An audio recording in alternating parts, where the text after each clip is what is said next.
Hello! It's Levels Plus Weekly time. Well, I haven't said that in a while. Welcome to episode 48, where we're gonna react to my reaction of the Direct.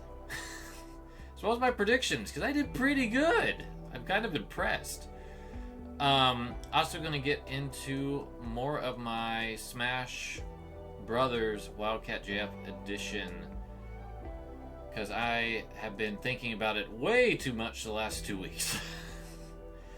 But before we do that, I have a pickup, and it's an absolutely ego-driven one, because look at what I got. It's my own book. I got another book that I made. Number 6, Develop, my black and white photo book. It's got a bunch of cool photos inside. A lot of the photos were featured on my art blog, which, hey, look at this link if you've never been to my art blog. But now they're in a book form, and it's pretty cool. This one's actually going to show up in the Levels Plus book. Yes, I don't think I've officially announced it, but it's super close. I am doing a Best of Levels Plus book, 2001 to 2021, celebrating the 20-year anniversary of the blog. It's got 14 articles inside, and I have gone through and designed each one like an exquisite magazine article from the heydays of video game magazine yore. And honestly, in terms of how it looks, I think it's the best book I've produced. And it's got 14 fantastic essays that I've written over the years, covering a wide array of topics. We've got Ninja Warriors, we've got Mule, we've got Beyond Good and Evil, we've got Tetsunoko vs. Capcom, we've got Skies of Arcadia, so much more. It's going to be a great book, and the plan is for me to meet up with a friend next week, and we're going to do a film shoot. I'm very excited about that. I also brought a couple friends from up there down here so they can kind of partake in some of the highlights of the Direct. I ran out of room, or Idle Guard would be here too. But before we get into like all that stuff, I just want to repeat one thing that I accomplished with this Direct, and I'm gonna switch gears for just a second. Well, there will probably be at least 2 new Nintendo things. Nintendo usually has at least 2 new announcements, one at the beginning and one at the end. And my thoughts are, we're gonna see something new from Fire Emblem, and I think we're gonna see something new about Xenoblade. That's my guess on like the intro, and then I think Xenoblade Chronicles 3 might be the closer. I don't even know. I have no idea. But like, if we actually go to the Direct, here it starts. We start with Fire Emblem 3 Hopes. Not the remake I was expecting, but it is not a mainline game. It's something to hold us off until the next one's ready, right? And then we go to the end. There's the snap, and bam, it's Xenoblade Chronicles 3, which I actually said the exact title of. I can't believe that I was that on point. That on point with this. And living.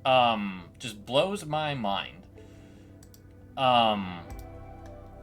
So let's talk about the Direct and what else I got right, and then I'm gonna actually just kind of do a proper full-on like things that I was super excited about, because I called the Fire Emblem and I called Xenoblade.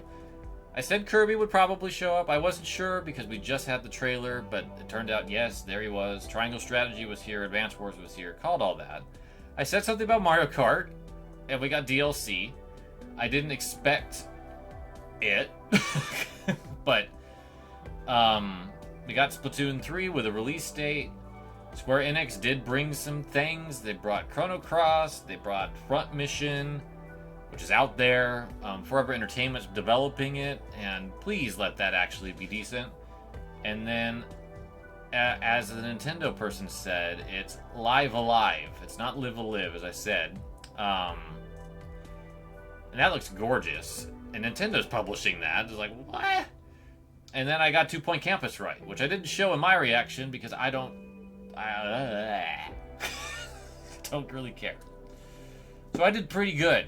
Honestly, the only thing that I was a little surprised that didn't show up that I predicted was Persona.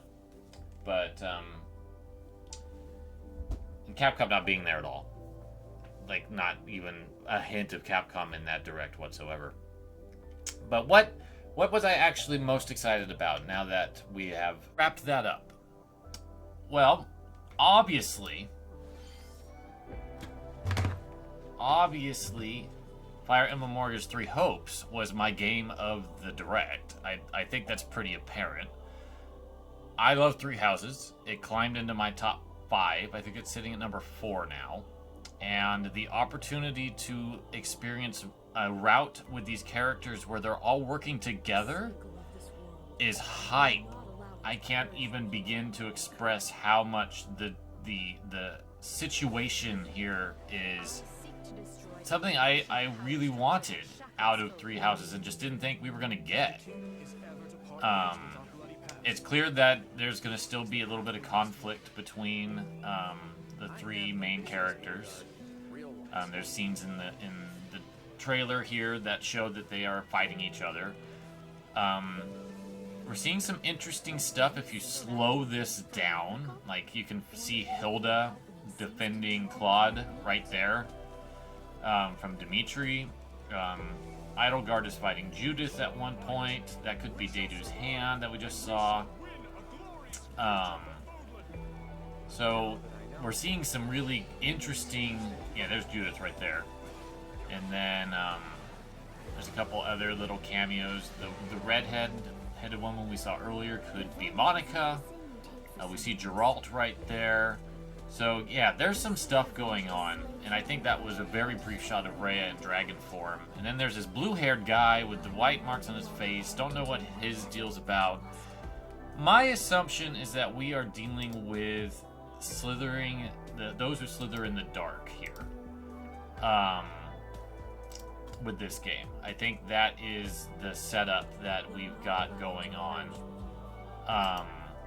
and that's exactly what I think the majority of Fire Emblem fans wanted, was that opportunity to actually resolve that plot thread with everybody, to try to find the golden route is what I keep hearing, and I don't mean golden deer, and that's really exciting.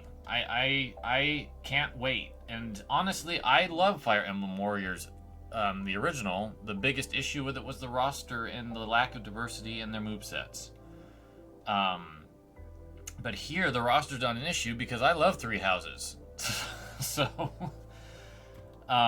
they would basically have to reject almost the entire roster and put in, like, Ignatz and, characters I don't like that I can't remember because there's too many ones that I do like. I'm not a big fan of Ignatz, and I'm sorry that that's the one that came out of my mouth right away. Sorry, Ignatz. I don't hate you. I just don't care for you. Casper or Sylvain. There we go. There's some other characters I like. If those were the only characters, like we get the Lords and those 3, I would be pretty depressed, but I don't think that's going to be the case. I think the majority of the houses are going to be playable. And I do hope that, the game came out in 2019, so we've had 3 years. Please, Koei Tecmo, make them more diverse. That's the only thing I'm hoping for with 3 Hopes, because I think everything else will work. Just diversity with the movesets. That's all I really want. Alright. Advance Wars. Looks fantastic. I think I said this when they originally announced Advance Wars, that WayForward's animation style and the way that they are making the maps look plasticky and all that, I love it. I think it's a perfect fit for this universe, and it's making me care about these characters. And that's been my issue with Advance Wars this whole time, is that it's not Fire Emblem. It's not... I don't care about the COs in the old games. But now I think I might. I just might actually have some interest in the COs because they have voices and they have animation and they show so much more personality now. So that's my hope, that that this is everything that I wished I could have had when Advance Wars originally came out. The map editor's great as well. There's multiplayer. It's just a good deal all the way around. So I'm not going to be getting this right away, but I am intrigued for sure. Now let's go to the surprise of the Direct. Probably the biggest one. Mario Strikers Battle League. This came out of nowhere. I didn't hear any rumors about Mario Strikers coming back. I think this is fantastic. This is probably what Next Level's been working on since getting purchased by Nintendo, and it shows. Like, there's a lot of like, the graphic style looks fantastic. The gameplay looks solid. I love the fact that they were able to do this extreme, hyper stylized look again for Mario Strikers. The only concern I really have with this game as of right now is the roster size, because, like, Daisy's not here. Daisy's the sports queen of Nintendo. We need to have her show up in this game. And I'm sure she'll be there. She's probably either unlockable or will be DLC or something. I hope not DLC. That doesn't make sense. But that's my hope, is that the roster is bigger than what is shown in this. Otherwise, hype levels are at maximum, and I already pre-ordered it, so cannot wait. Cannot wait to try this out. I've never played Mario Strikers, so I'm just really excited. Splatoon 3 is getting Salmon Run back, and this is marvelous. There was some concern that since Salmon Run was a Splatoon 2 thing, that Splatoon 3 would be doing something new. I do want to point out that there are French fries up on that dock there, and you're dealing with salmonids, so it's a fish and chips situation. I love how clever Nintendo's Splatoon team is with their level design and their just visual aesthetic in general with this series. It's so good. I will say that the new boss salmonids look great, and just continuing that kooky Splatoon vibe that I adore. But the big thing is the egg toss. That's going to totally redefine how this mode works, because you are no longer just stuck with that egg in your pouch. You can toss it to your friends or toss it into the basket from a while away. It's going to make getting those eggs even more fun than it originally was. So I am hype for this. We did learn after the Direct that all of the original boss salmonids are coming back, so we're not losing anything. The big thing that I do hope happens is that Salmon Run is not just a randomly timed mode anymore. I hope that it's just there, something that you can do whenever you want. And it would be nice, I wouldn't be surprised if they don't do this, but it would be nice if you actually had a little bit more say in the equipment that you can bring to Salmon Run. But if they don't, I think I would understand that, because I think that's just part of the horde mode randomness of this mode's original intent would still be there. We also got a summer release date, so that's very exciting. Summer's getting dense, I gotta say. I'm gonna briefly touch on Front Mission. Front Mission First is a remake of the Super Famicom games. This is the first time it's been localized in English. Forever Entertainment did not impress me with the Panzer Dragoon remake. I played that for maybe a good 15 minutes, and then I didn't come back. It didn't feel smooth or polished, unfortunately. This looks better. And Square Enix is probably going to be a little bit more nitpicky than Sega was. So I'm hoping that this actually turns out well. Because it's great to see this series get revived. Even if it doesn't mean a whole lot to me personally. Chrono Cross. Not the Chrono I was hoping for, but to be honest, this kind of was the one I was expecting. Radical Dreamers coming along for the ride is a wonderful surprise.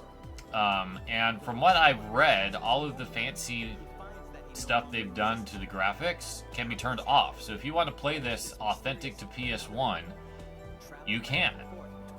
The fact you can turn off random battles is also fantastic. I do enjoy that.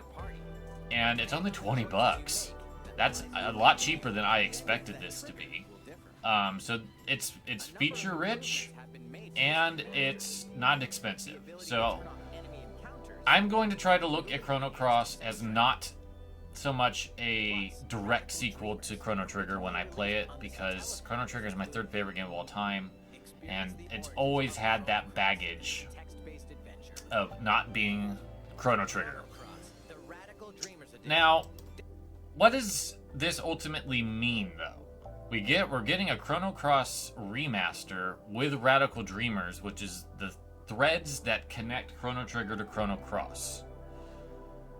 My guess is that Chrono Trigger is getting the 2D HD treatment, and we'll probably see it later this year, early next year. That's my guess.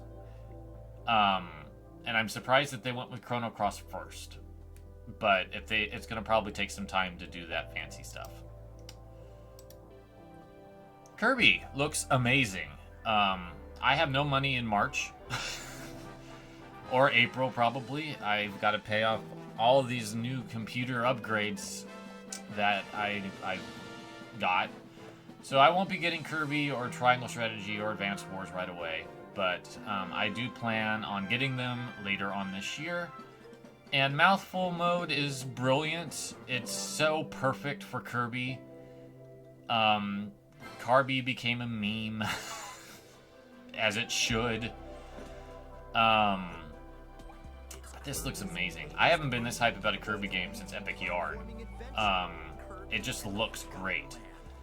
And I cannot wait. It's like it's doing everything I would want a Kirby game to do. It's letting you keep the powers as its own thing. You can upgrade them.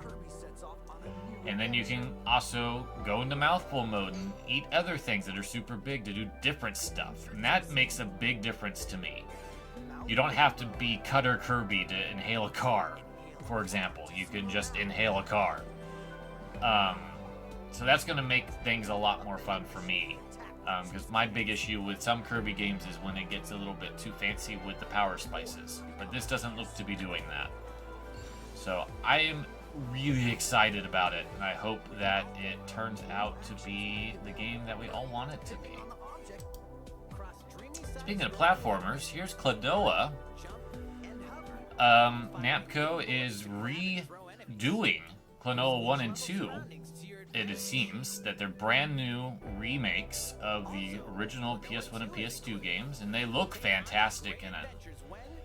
I have Klonoa 1 on my PS3, but I don't really know anything about Klonoa 2 other than I've heard that it's good too, and they're hard to find, so this is win-win as far as I'm concerned. I'll be picking that up whenever it comes. I think it said July. And then there's Portal. Valve is finally a Nintendo developer. What is going on? Portal is such a special game. It keeps slipping a bit on my top 111 because I can't replicate that experience. I replayed it last year or 2 years ago, and while it's marvelous still, it's such a wonderfully designed game. The awe of it can never be replicated. But these two games will never leave my top 111. They will never ever leave my top 111, and I will buy this on the Switch as long as the port works good. I've heard that Valve had NVIDIA actually port it to NVIDIA Shield, which is basically what the Switch runs on. So it'll probably be a gussied up version of that. So hype for that. I can't wait to find out when it comes out and how much it's going to cost. I kind of hope they don't go full price on it. And then here is Live Alive, which I really have a hard time pronouncing the way that Square Enix and Nintendo want me to pronounce it. It's fascinating that Nintendo's publishing this, so that means that it's not coming out on anything else, at least for a while. But yeah, 2D HD treatment of a cult classic Japanese-only role-playing game that really is unique for the Super Nintendo era, and probably set up a lot of stuff for Square down the road. The director of this went on to do Chrono Trigger, for example. So I am really excited to give this game a go. It looks amazing. I love the 2D HD style. I really do. The only real thing that I'm bothered about with this is the fact that there's no main women protagonists. All of the characters in this game are dudes, or identify as male in this robot's case. So that's kind of a bummer for me, but I'll get over it.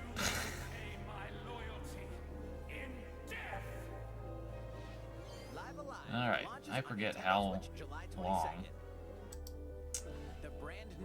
the Switch Sports thing was. Triangle Strategy got a little bit more footage here. Square Enix has been doing a lot of trailers that Nintendo's been localizing. I really want this game, but it's coming out in March when I don't have spare funds to buy it. So that's just going to have to wait a little bit later in the year, but this is definitely one of my most anticipated games, and the demo going up to Chapter 3 is going to be a really nice concession to me, since I can't buy it right away.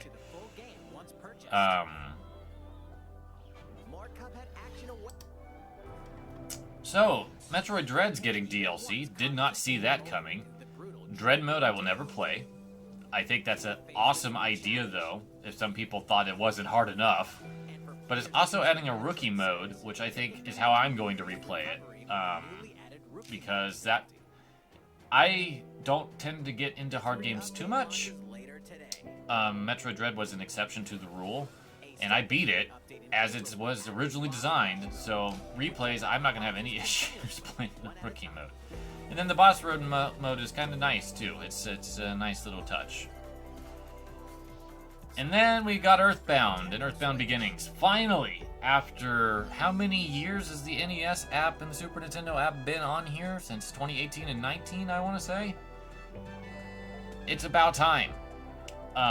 These are iconic games, especially Earthbound, because, in my opinion, Earthbound is the third greatest Super Nintendo game ever made. It's so charming, it's so delightful. It's such a wonderful game. I'm so happy that it's finally here, and it actually showed up on the free service. I'm a little shocked. And Earthbound Beginnings is a nice little extra. We got that on the Wii U for the first time. Nintendo localized the game back in the 90s, but never released it, because the NES was on its way out. And their success with Final Fantasy and Dragon Warrior was not spectacular. So they sat on this localization until, 2015, 2016? When they released it on the Wii U. And now you can play it for free. It's really rad. Both of these are overdue, and it's good to see them. Alright. Mario Kart 8 Deluxe is getting that track DLC that I think everyone expected to have a lot earlier than 5 years later. Can you believe that Mario Kart 8 Deluxe has been out for 5 years? And now we're getting DLC. And I think the reason for this is that they've stopped doing DLC for other long key marquee titles. Smash is done. Animal Crossing's done. So Mario Kart 8 Deluxe makes so much sense to finally start doing some stuff. And I think they're going to be, at least the first wave looks like it's pulling pretty heavily from Mario Kart Tour's contributions. There's 3 Tour tracks, and then I think the other ones are all been ported over to Tour. So I hope that's not the case for everything. Some people feel like the tracks don't look as good as they should, but I think that's just YouTube compression. I think it'll probably look just fine when we actually get our hands on it in March. But yeah, 6 waves, 48 new tracks coming to the game, effectively doubling the course count that was already in Mario Kart 8. $25 is an incredibly reasonable price, and if you have the expansion pack, you get it for free. Technically, you're not getting it for free, but you get it as part of paying that extra money, which is finally giving, I think with this, if you have Mario Kart 8 and Animal Crossing, and you have some remote interest in Genesis and N64 games, it finally makes sense to pay that $50. Took long enough. And then Xenoblade Chronicles 3. What a hype trailer this was. I am just dumbfounded that this is the same character designer as 2. Because these designs are sick. I love the 6 main character designs already. They look amazing. The women are not hypersexualized for once in a Xenoblade game. That's numbered. X wasn't too bad. I am just awed by the fact that these women look badass and don't have like really ridiculous body types. And look at how gorgeous this is. My god. Monolith Soft just knows how to make the Switch sing. Xenoblade Chronicles Definitive Edition is gorgeous as well, and that's such a well done remaster of the Wii game. So I already pre-ordered this. I don't really care about a collector's edition on this one as much as I would for like Fire Emblem, but this is amazing. I can't wait. And the music being so flute driven is beautiful. My goodness.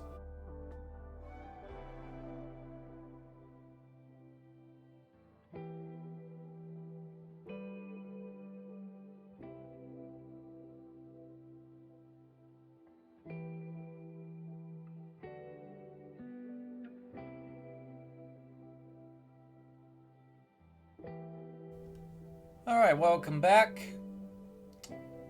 Smash Bros. Wildcat JF Edition. Part 3, I think I'm on. I'm losing track.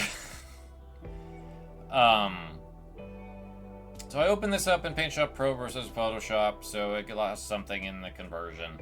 But in terms of the blocked out spaces, it's going to suffice for what I'm trying to do here. And when I look at this, I realize how many Brawl characters I took. Because, man, apparently I was just not really happy with that roster. So we're going to get through row 3 and row 4 today.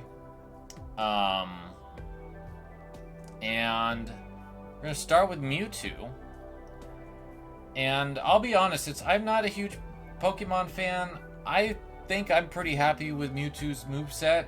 I think his Final Smash is fantastic. And I like the kind of weird moves that he has, like Confusion and Paralyze and all that stuff. So I'm not going to change him. I'm pretty content with him. Mr. Game & Watch. I feel that he's pretty representative of the entire system history. So I don't really know what to do to change him either. So I think he's going to probably be about the same. Meta Knight, though.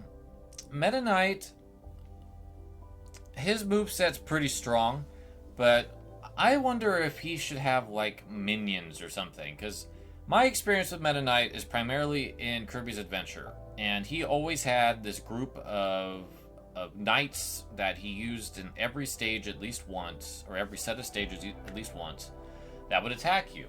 And I think it would be kind of neat to kind of give him a bit of that action somehow. Maybe have them join in his final smash. I don't know.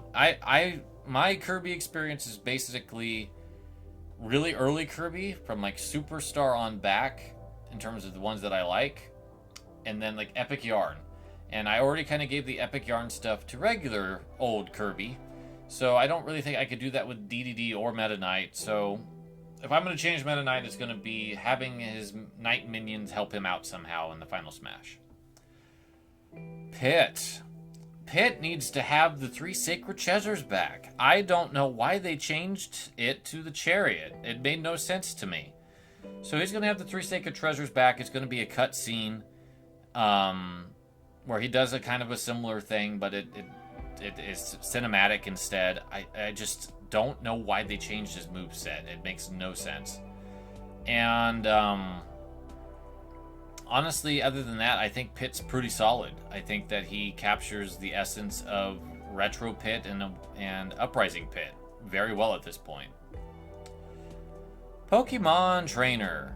The only thing, like, again, I am not a Pokemon expert, so the only thing that I think I would really change about Pokemon Trainer is changing the way they look, and maybe having like different variants of Pokemon that they have now. So like Alolan Pokemon and whatever Sword and Shield region is, and the stuff in Legends Arceus. If that's even applicable to these 3, I don't know. I apologize. I don't follow Pokemon.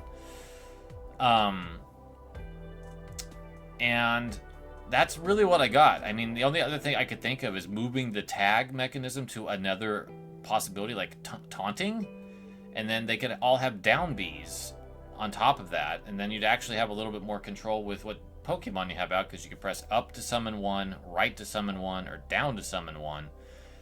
And I kind of like the way that sounds. So there we go. I came up with one on the fly. Sonic needs more variety in his moves. He's basically Sonic Adventure Sonic with a couple other things here and there. And I don't think he needs to have all his moves be dashes. So I'm going to change one thing. So I'm going to keep his spin dashes down B, and I'm going to move his homing attack to his side B. And his neutral B is going to be something else. And I've been trying to think about, like, what has Sonic done in other games that he doesn't do in this game. And he does have the ability to throw rings. And the movie also has this. So I was thinking maybe we'll just have him toss rings and have a slight damage build up if he does it as his B. Just to reflect the fact that rings are his lifeline. I think that would be kind of cute. It'd be a nice little nod to Sonic's life mechanism in the game, and it would reflect something that's really important to him in terms of all of his games, and it would give him something else to do than just speed dashing everywhere. I would also change Sonic, Super Sonic, to be a cinematic and not be what it is, because I absolutely loathe what it currently is. It's too powerful. So I'm going to change that. I'm going to change Sonic's Final Smash to be a cinematic, that he does basically the same thing, but you have to hit somebody with the dash to make it work. King DDD. He captures a lot of what I like about DDD in terms of what I have experienced with him, and I think his new Final Smash is spectacular. So I don't think I would change a thing about him. Maybe add a little bit more random elements to his Waddle Dee move. I kind of miss the random Gordos coming out, or Waddle Doos. I think they just made it straight up Waddle Dees in Ultimate. So that would be nice if they could do a little nod there. Rob. R-O-B. What could we do with him? Because he basically reflects everything that he can do as an actual toy product. I think it would be kind of neat to at least have a Professor Hector reference somewhere, maybe as a taunt, since that character is like an important, vital piece of the Rob series. Both of those games have Professor Hector in them, so maybe he could amp Rob up during his final Smash beam. Wouldn't that be kind of cute? I think that would be bad ass, to be frank. Wolf, we finally have some big changes I want to make. Wolf, I'm going to give the bazooka from Star Fox 64's Versus mode instead of his blaster, just to give him a little bit of spice. And he can charge it, just like you can in the games. So he's going to have a big heavy-duty weapon for his B. And I'm going to make his side B a little bit better. Because I'm so tired of that side B being his primary means of getting back to the stage. So it's going to go just a tad further to the right. And I want to give Wolf a new up B. Because like I said, his up B is atrociously bad. And I think he could do something a lot cooler and something that's more wolfy than just what he currently has. So I would like to bring back his former neutral air where he spun in the air. I always liked that move and they got rid of it. So I'm going to make that his new up B. And he's going to launch from a Wolfen Smart Bomb. So I'm going to have it look different than the Star Fox version, but it's going to have an explosion that's going to send him up, and he's going to spin with his claws out, and it's going to look awesome. I also want to give his down B Falco's flair, so I'm going to have him kick it out the same way that Falco used to. And the final smash is not going to be changed. That's what I want to do to Wolf, to make him my ideal Star Fox character, because I love playing as Wolf. And I just feel like he just needs a little bit of help with a couple moves to make him stand out and actually be a unique character. He's almost there, but these B move changes will make him awesome. Villager's about perfect. Outside of maybe tossing in some random New Horizons thing, which I might have the characters modernize with new models to do that. I can't really think of anything because they, like, tool-wise, what did they add? Like the watering can's been there. Axe, all that. So I don't think that, like, other than like a ladder or the jumpy stick, I think Villager's pretty perfect, and I think Isabelle would probably be more deserving of having some changes to help her differentiate a little bit more than Villager. So I'm going to leave Villager alone other than upgrading their models to be New Horizons like. Mega Man!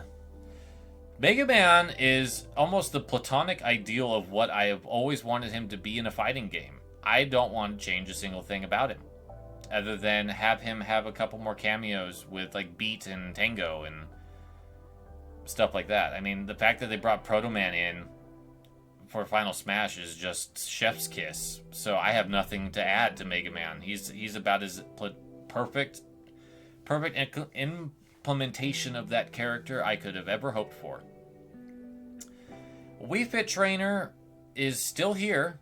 I didn't get rid of her because I think that she fills an important niche spot on the roster and is hilarious. So she's hanging out, but I never played Wii Fit, so I don't really have a whole lot to add to her moveset. To be frank, I think that it's pretty good. Rosalina and Luma. I feel like in terms of the character, her moveset's fine. I don't really gel with it, but I think it's fine. I do want to change her Final Smash though, because I feel like just having that star hanging out there is not all that interesting. It reflects Galaxy, sure, but I don't think it's all that interesting. So I think we're gonna have something else happen, and what that something else is I think we're going to have Planet Mario. summoned by a great star. And it's going to be a cinematic. So the great star is going to be what activates, and it's going to catch enemies, and then it's going to have the planet drive by with whatever the big Luma's name is that pilots it, and just smack into people. It's going to be great. It's going to be so much more effective as Final Smash, and it's cinematic. That's like one of my big changes. I want these to be more interesting if they're kind of holdovers. Otherwise, I think Rosalina is great. It's not a character I like to play, but I think that she's very unique. Little Mac. Oh, Little Mac. I don't like Gigamac at all. So I want to get rid of Gigamac as his Final Smash and just get rid of that altogether. And I want Little Mac to have like a huge uppercut like the star that you have in the original NES Punch-Out. But it's going to be a cinematic, and it's going to be really stylized. It's going to use the Punch-Out art style from the Wii game, like they did in the trailer. I think it's going to look sick, the way that I'm picturing it, and you just knock one character right up into the sky like a star. It's going to be really cool looking. I'm going to tone down the KO meter, though, to kind of compensate for it, because it's basically the same thing, but it's going to just be a super powered attack, kind of like Cloud's Limit Break.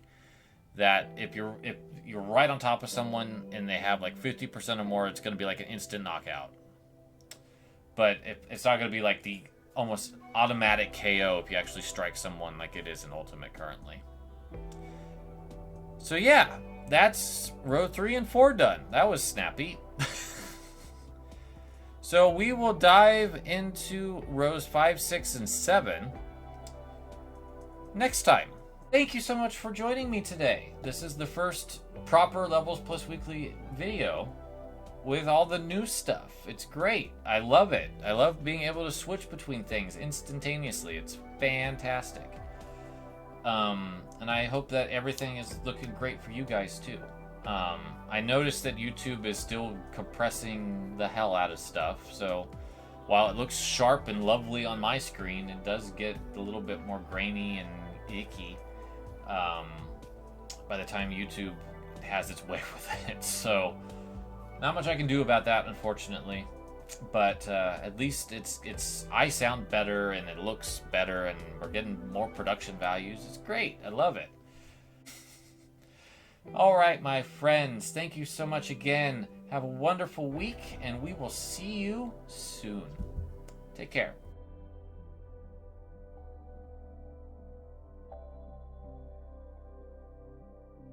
And blah, blah, blah, blah, blah, blah, blah.